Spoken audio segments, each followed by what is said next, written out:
Lyndon LaRouche, welcome to Election 80. Thank you. I'd like to open up with this question, if I may. Leadership is a quality the American people have demanded from their president. Many Americans feel we are not receiving a strong, effective leadership.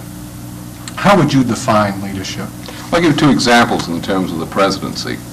Now, I don't want to endorse Franklin Delano Roosevelt's policies, particularly those of the 1930s. But in my view, Roosevelt was the last president who did not rattle around in the Oval Office. I mean, Eisenhower had good points, others had good points. But Roosevelt was the only person who understood how to lead the American people. An example of that is John Kennedy's treatment of the space program.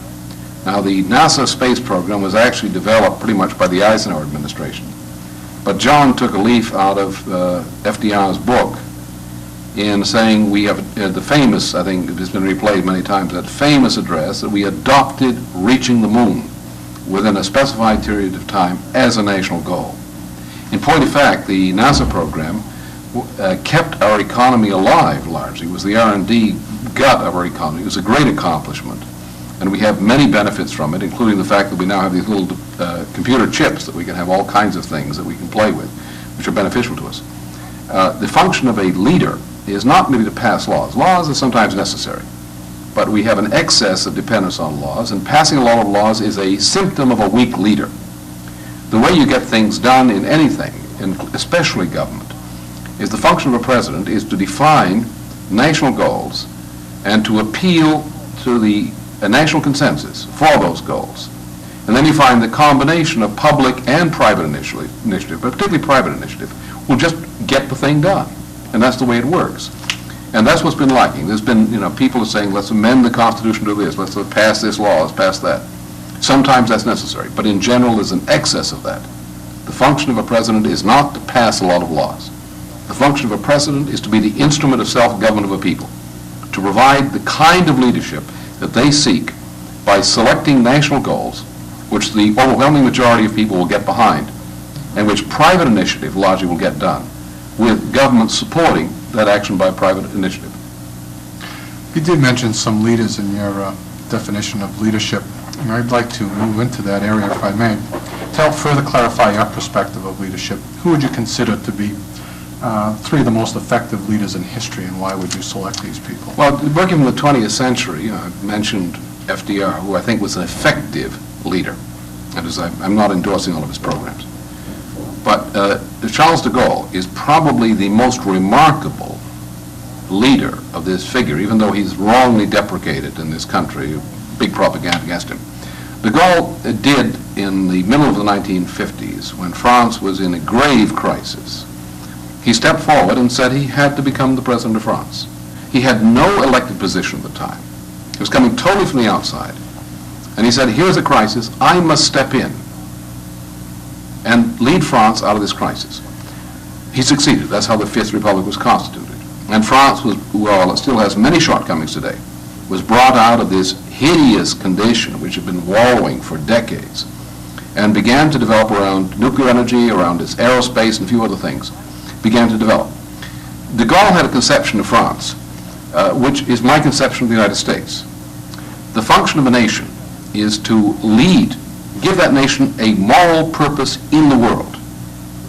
Then the people of the nation, through the nation, are participating in shaping the future of humanity, which is what our Constitution dedicates us to. It's the life, liberty, and the pursuit of happiness for ourselves, but more importantly, our posterity, the kind of world we're creating. De Gaulle had that. He understood that. And he was therefore, in my opinion, one of the greatest leaders of the present century. In the last century, I think you have to give outstanding points to Abraham Lincoln. He was undoubtedly the greatest figure. He's deprecated as some sort of a simple-minded fellow. He did have humility, and I think that's necessary in a leader. There's an area which a leader is really an instrument of a higher purpose. Is not some kind of a dictator who has got an absolute authority. He is the servant of a higher purpose, like a priest or a pope, the same thing. And therefore the leader must be, in a sense, represented and lead in terms of competence, but he must have, at the same time, the humility which reflects the fact that he is the instrument of a higher purpose. He must radiate that, as well as believing that and living from that standpoint. Lincoln had precisely that quality. He saved our nation.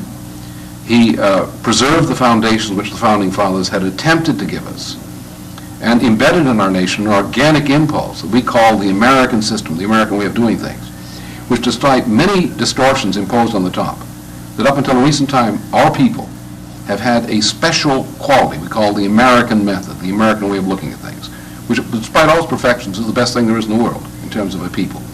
And Lincoln was the person who secured and gave us that perspective.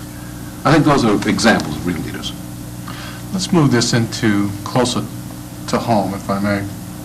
What decisions have you made in the past which best reflect your effectiveness as a leader? Well, my principal function, apart from being a politician, has been as executive of an international private political intelligence news agency. In that capacity, and also emerging, at least in elite circles of the world, as a leading economist, I'm in daily, weekly contact with government, diplomatic, industrial, financial, military, intelligence circles throughout the world.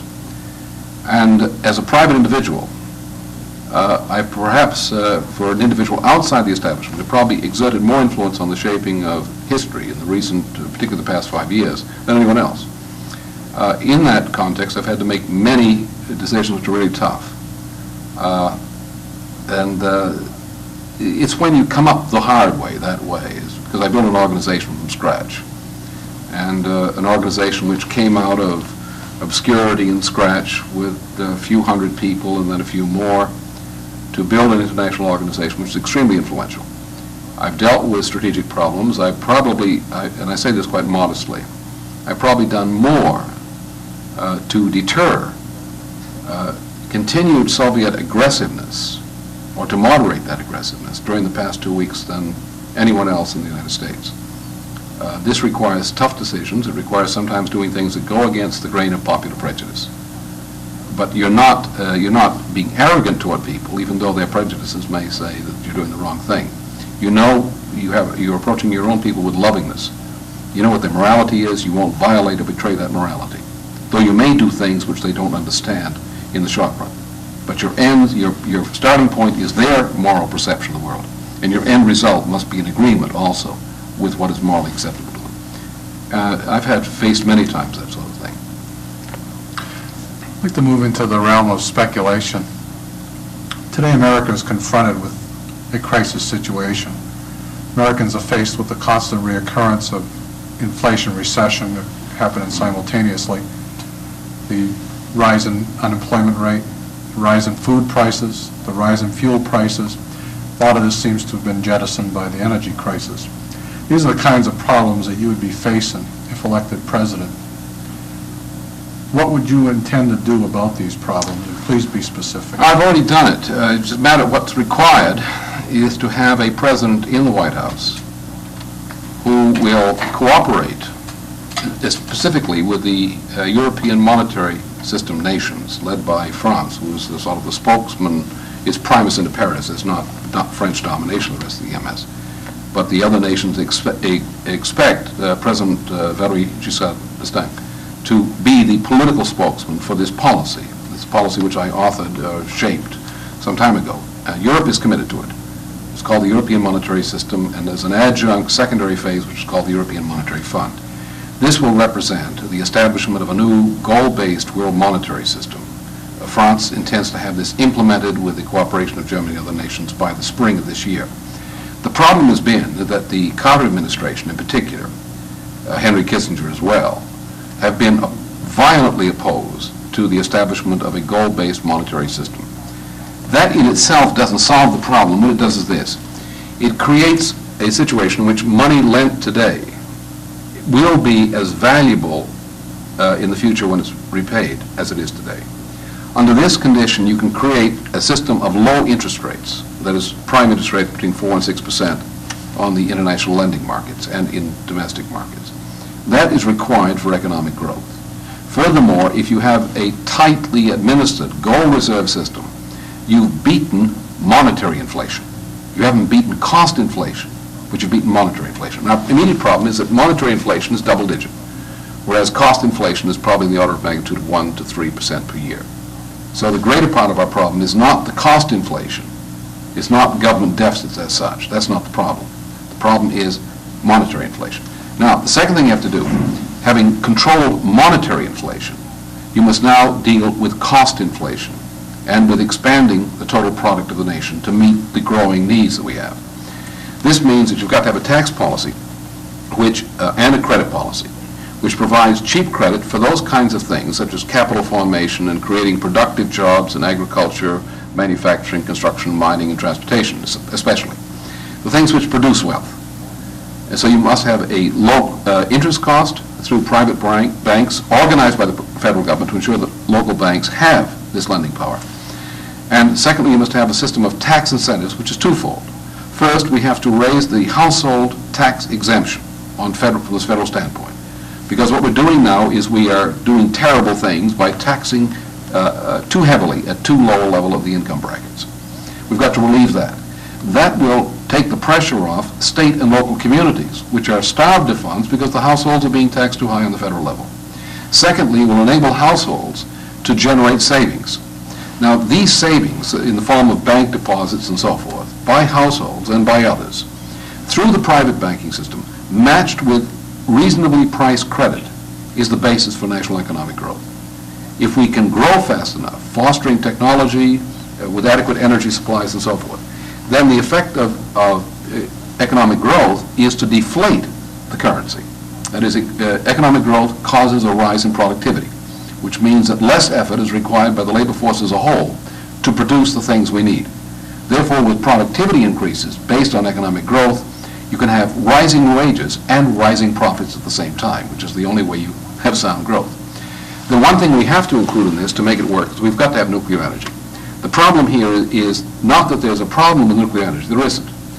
The problem is that, particularly since about 1969, when Walter Cronkite went on the air with this running out of everything program, is that the public has been inundated with misinformation about nuclear energy, particularly fission energy, to the point that they don't know that we can enforce safety to eliminate that problem. We already have the capability of doing that. We're not doing it, I admit, under the present administration.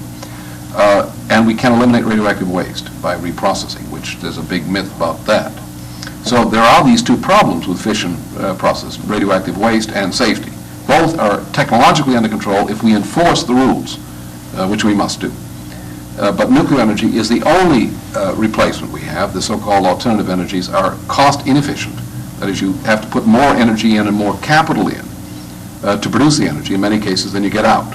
Solar energy is tremendously inefficient. You have to expend more energy to create solar energy capture than you get out. And it's very low-grade energy, which means it's also very inefficient. The other things are the same problem. So if we commit ourselves to expanding our nuclear energy production, as other nations of the world are doing, and have cheap credit, a revision of our tax policy to foster the kind of capital formation which leads to productive employment, we'll work our way out of the cost inflation problem and we'll stabilize the monetary system so we will have no recurrence of monetary inflation. Lyndon LaRouche, thank you for being with us on Thank you. Election 80.